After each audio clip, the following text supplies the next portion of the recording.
Hello there everyone, and welcome back to Mrs. Rutland Reads a Storybook Advent Calendar.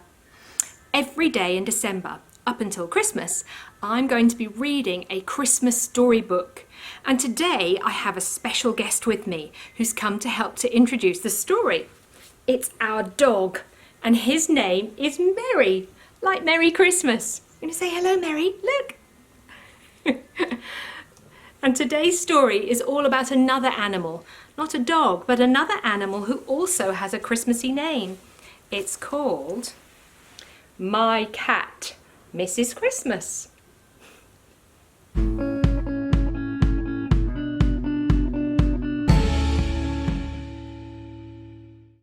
My Cat, Mrs. Christmas by Adrian Mitchell and Sophie Williams.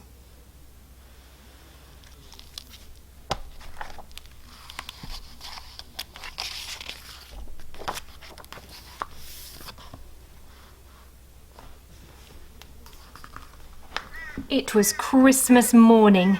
The moon was still in the window. Jimmy and I had opened our stockings. Looks like they've got some nice things from there. Jimmy was trying to read an annual. I was playing my drum and singing. We were both full of excitement and chocolate. Wilfred, our brave fox terrier, galloped in barking. Was there a fire? Or a burglar, or a terrible monster? What could it be? Oh, look! In came Mum and Dad, smiling in their dressing gowns. Mum was holding a dark, furry ball. She put the ball gently on Jimmy's bed. It opened itself out into a tabby kitten. Aww. Tabby kitten. Tabby is referring to the colour of its fur. It's sort of brown, and often tabby cats are sort of slightly stripy in two different shades of brown or brown and grey. The kitten yawned. It was about as small as a teacup. What shall we call her? Asked Dad.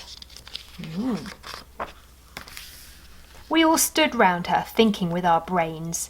Then I had the brightest idea of my whole life.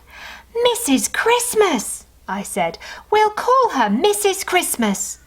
I picked her up carefully and touched noses with her. Your name is Mrs. Christmas, I said. The whole family agreed, even Jimmy. Oh, it's very tiny, isn't she?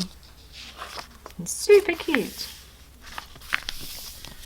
At Christmas dinner, she sat on the table. She sipped from her own blue bowl of cream. Wilfred stood by the door like a soldier on guard. Aww. Mrs. Christmas grew bigger. Soon she was up to mischief. She clawed the sofa and scratched up important letters.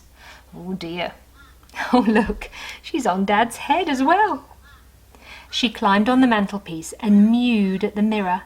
Then she turned round and jumped on top of Dad's head. He walked about wearing her like a tabby hat. Mrs. Christmas was cheeky to Wilfred.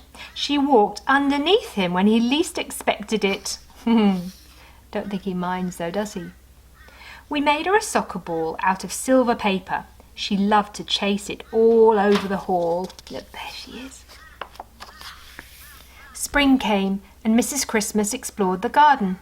Mostly she stayed in our old apple tree, laughing at Wilfred. You don't think he can climb the tree, can he? She grew bigger and bigger. Soon she was as big as your head and a fat weight to carry. Oh, wow, look. One morning when we came down to breakfast, Mum and Dad shushed us. Mrs. Christmas was in her basket purring.